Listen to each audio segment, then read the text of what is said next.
የማቴዎስ ወንጌል ምዕራፍ 20 ስለ ወይኑ ባለቤት ምሳሌ። መንግሥተ ሰማያት ለወይኑ ቦታ ሰራተኞችን ሊቀጥር ማልዶ የወጣ ባለቤት ሰውን ትመስላለች። ከሰራተኞችም ጋር በቀን 1 ድሪም ሊሰጣቸው ተስማምቶ ወደ ወይኑ ቦታ ላካቸው። በ3 ሰዓትም በወጣ ጊዜ ሌሎችን በአደባባይ ቆመው ሥራ ፈትተው አየ።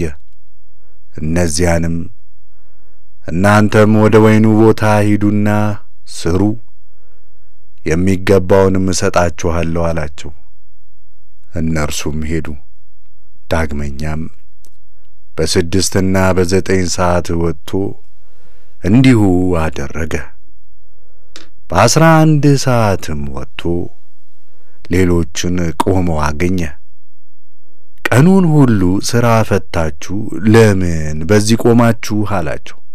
እነርሱም የሚቀጥረን ስላጣን ነው አሉት። እርሱም እናንተ ወደ ወይኔ ቦታ ሂዱ፣ የሚገባችሁን እሰጣችኋለሁ አላቸው።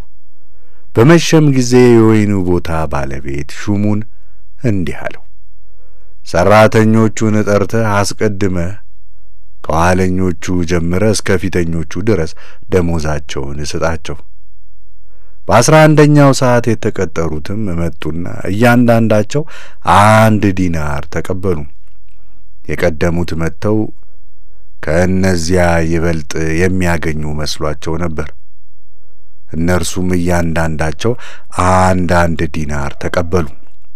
ተቀብለውም በባለቤቱ ላይ አንጎራጎሩ እንዲህ እያሉ፣ እነዚህ ኋለኞች 1 ሰዓት ብቻ ሰሩ፣ የቀኑን ድካምና ሐሩር የተሸከምነው በእኛ፣ ከእኛም ጋር አስተካከላቸው። እርሱ ግን ከእነርሱ አንዱን እንዲህ አለው፣ ወዳጄ ሆይ አልበደልሁህም፣ በ1 ዲናር ተስማምቼ የለምን? የሚደርስህን ይዘህ ሂድ። እኔም ለዚህ ለኋለኛው እንዳንተ ልሰጠው እወዳለሁ። ወይስ በገንዘቤ የወደድኩትን ላደርግ መብት የለኝምን? ወይስ እኔ ቸር ስለሆንኩ ዓይንህ ምቀኛ ናትን? እንዲሁም ኋለኞች ፊተኞች ይሆናሉ፣ ፊተኞችም ኋለኞች ይሆናሉ። የተጠሩ ብዙዎች፣ የተመረጡ ጥቂቶች ናቸውና።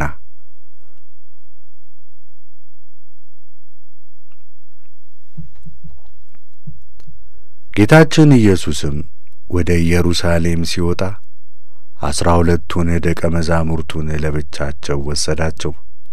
በመንገድም እንዲህ አላቸው፣ እነሆ ወደ ኢየሩሳሌም እንወጣለን፣ የሰው ልጅም ለካህናት አለቆችና ለጻፎች ተላልፎ ይሰጣል፣ የሞት ፍርድም ይፈርዱበታል፣ ለሕዝቡም አሳልፈው ይሰጡታል፣ እነርሱም ይዘብቱበታል፣ ይገርፉታልም፣ ይሰቅሉታል፣ በ3ኛውም ቀን ይነሳል።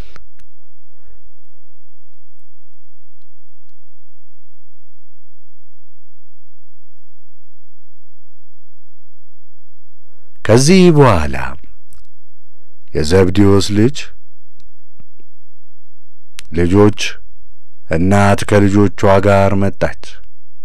ከእርሱም አንዳች ነገር እየለመነች ሰገደችለት። እርሱም ምን ትፈልጊያለሽ አላት። እርሷም እነዚህ 2 ልጆቼ በመንግሥትህ አንዱ በቀኝህ አንዱም በግራህ እንዲቀመጡ አድርግልኝ አለችው። ጌታችን ኢየሱስም መልሶ የምትለምኑትን አታውቁም፣ እኔ የምጠጣውን ጽዋ መጠጣት ትችላላችሁን? እኔስ የምጠመቀውን ጥምቀት ትጠመቃላችሁን አላቸው።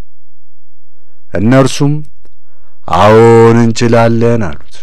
እርሱም ጽዋዬንስ ትጠጣላችሁ፣ ጥምቀቴንም ትጠመቃላችሁ፣ በቀኜና በግራዬ መቀመጥን ግን ከአባቴ ለተዘጋጀላቸው ነው እንጂ የምሰጥ እኔ አይደለሁም አላቸው። አስሩም ሰምተው በሁለቱ ወንድማማቾች ላይ አዘኑ። ጌታችን ኢየሱስም ጠርቶ እንዲህ አላቸው፣ አሕዛብን መኳንንቶቻቸው እንዲገዟቸው ታላላቆቻቸውም እንዲሰለጥኑባቸው አታውቁምን? በእናንተስ እንዲህ አይደለም። ነገር ግን ከእናንተ የበላይ ሊሆን የሚወድ አገልጋይ ይሁናችሁ፣ ከእናንተ አለቃ ሊሆን የሚወድ ሎሌ ይሁናችሁ። የሰው ልጅ ሊያገለግል ሰውነቱንም ለብዙዎች ቤዛ አድርጎ ሊሰጥ እንጂ ሊያገለግሉት አልመጣምና።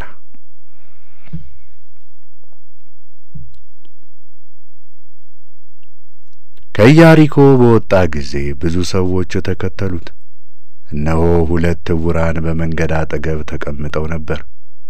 ጌታችን ኢየሱስም ሲያልፍ ሰምተው አቤቱ የዳዊት ልጅ ይቅር በለን እያሉ ጮኹ።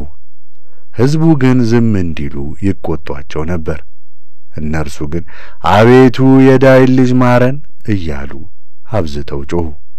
ጌታችን ኢየሱስም ቆሞ ጠራቸውና ምን ላደርግላችሁ ትወዳላችሁ አላቸው።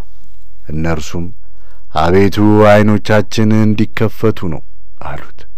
ጌታችን ኢየሱስም አዘነላቸው፣ ዓይኖቻቸውንም ዳሰሳቸው። ወዲያውም አዩና ተከተሉት።